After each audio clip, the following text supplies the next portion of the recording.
imperfeita, porém indispensável. Este áudio é reprodução de leituras e reflexões diárias matinais de textos de Ellen White, feitas pelo pastor Carlos Alvarenga por videoconferência, através do aplicativo Zoom e transmitidas ao vivo pelo canal Conexões de Esperança no YouTube. Nosso desejo é que sua experiência com Deus seja enriquecida com o que você vai ouvir a seguir.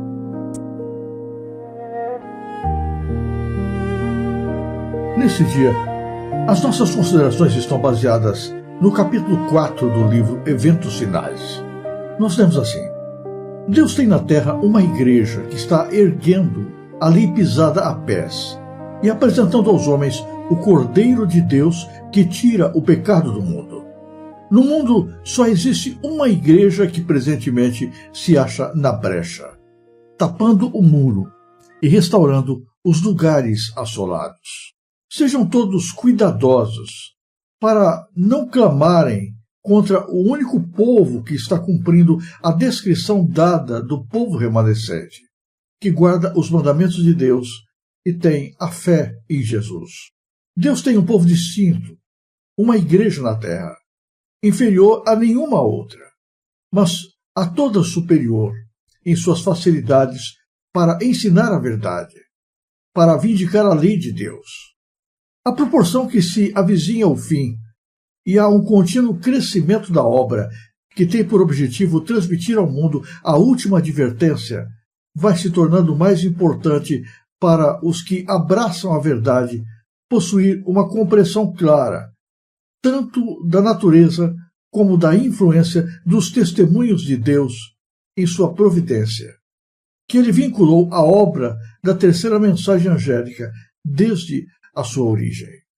Os homens poderão apresentar um ardil após o outro, e o inimigo procurará desviar as almas da verdade. Mas todos os que creem que o Senhor tem falado, ele tem dado uma mensagem, e serão livres dos muitos enganos que surgirão nesses últimos dias. Haverá pessoas que pretenderão ter visões. Quando Deus nos der claro testemunho de que a visão é dele, podeis aceitá-la. Mas não aceiteis sob nenhum outro testemunho, pois o povo vai ser mais e mais desencaminhado. O Senhor nos tornou depositários de sua lei. Ele confiou-nos a sagrada e eterna verdade, que deve ser transmitida a outros em fiéis advertências, repreensões e encorajamento. Os adventistas do sétimo dia foram escolhidos por Deus como um povo peculiar, separado do mundo, com a grande talhadeira da verdade. Ele os cortou da pedreira do mundo e os ligou a si, tornou-os representantes seus e os chamou para serem embaixadores seus na obra final da salvação.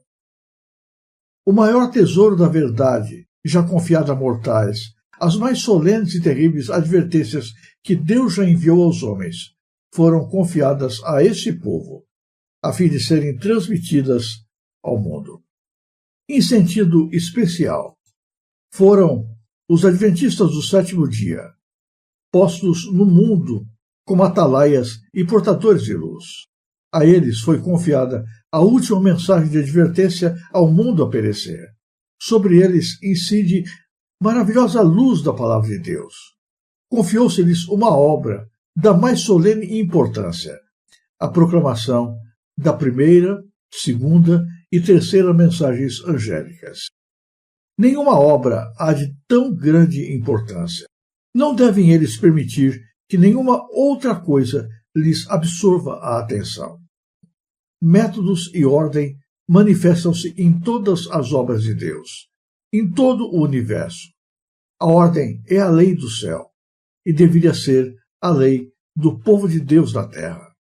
A menos que as igrejas sejam organizadas de tal maneira que possam ter e impor ordem, nada poderão esperar quanto ao futuro. Oh, como Satanás se regozijaria se alcançasse êxito em seus esforços de penetrar no meio do povo de Deus, de desorganizar a obra num tempo em que a organização integral é essencial e constitui a maior força para evitar os levantes espúrios e refutar pretensões não abonadas pela palavra de Deus.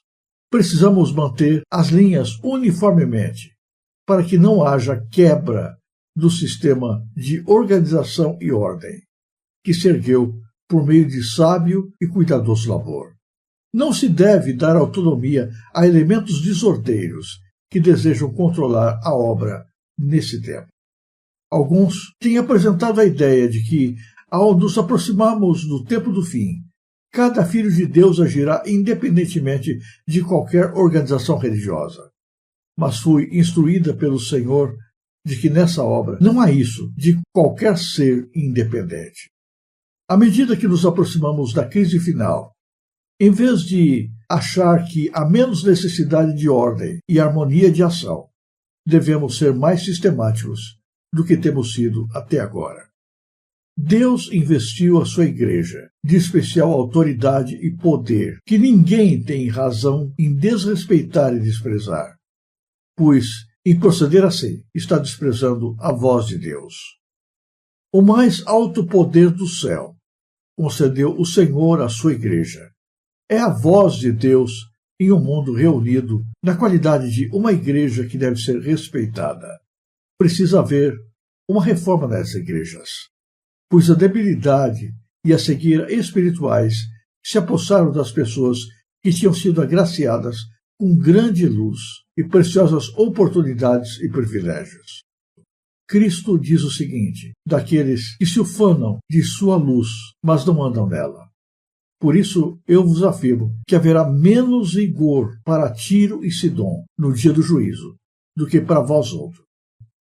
A igreja está na condição laodiceana. A presença de Deus não está no meio dela. Alguns não fazem de Deus o seu conselheiro. Tem-se revelado uma falta de discernimento. A leitura de hoje é interessante. Ela fala sobre a igreja. A igreja é parecida com Jesus. Assim como Jesus era plenamente Deus, mas estava encarnado num corpo humano, a igreja também é divina, é sublime nos seus propósitos, mas está estabelecida entre os homens.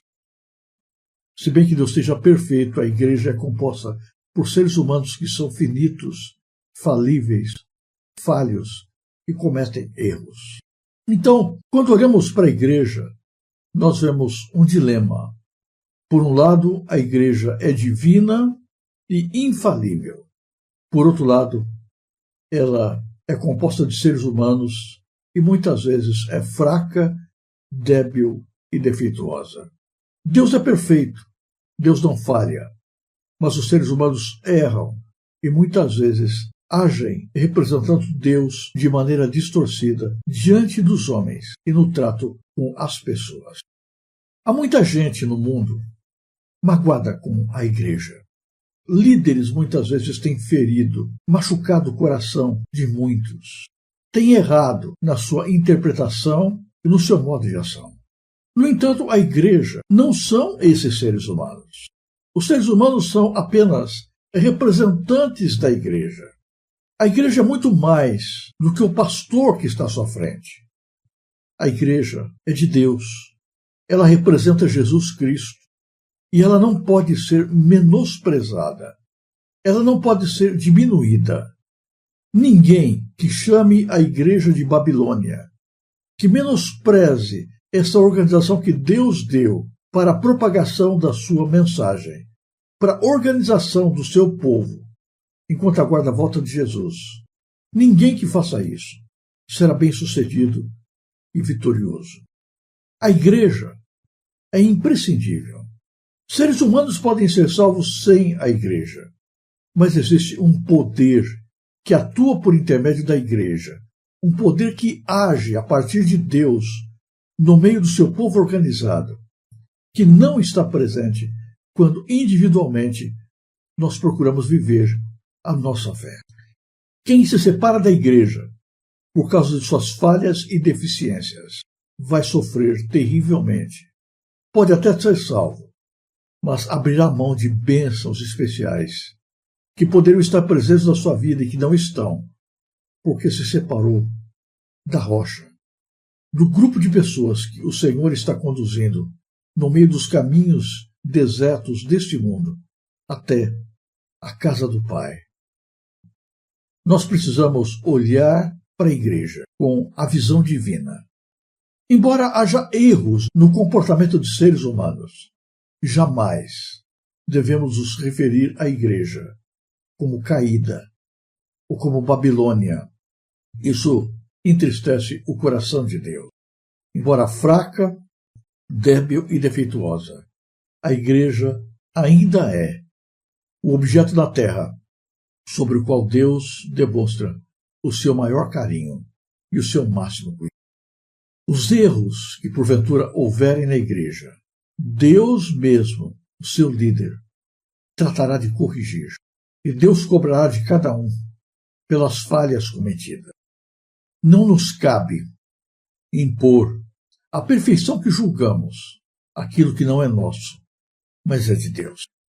A palavra de Deus nos diz: não deixemos de congregar, como é costume de alguns, mas apeguemos-nos a Deus e busquemos ao Senhor, especialmente à medida que vemos que se aproxima a volta de Jesus Cristo.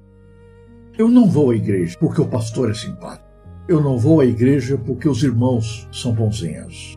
Eu não vou à igreja porque eu concordo com a liderança. Eu vou à igreja porque a igreja é um instrumento de Deus para a salvação das pessoas. Nem tudo o que eu vou ver na igreja é reflexo da vontade de Deus. Seres humanos erram. A verdade é perfeita, mas os seres humanos são falhos. Mesmo que o coração seja ferido por atitudes erradas, eu permaneço firme em Deus, porque Ele está na direção, está conduzindo esta igreja, está no leme desta embarcação e a levará com segurança até a chegada à praia da Nova Jerusalém. A igreja existirá até a volta de Jesus. Não espere perfeição dela. Isso não vai acontecer. A igreja nunca vai ser perfeita, porque os seres humanos que a compõem são falhos. Mas a igreja é um instrumento de Deus para a salvação daqueles que Deus está conduzindo. Se você apreciou este áudio, inscreva-se no canal para continuar conosco nesta jornada de crescimento espiritual. E se puder, não se esqueça de compartilhar com outras pessoas.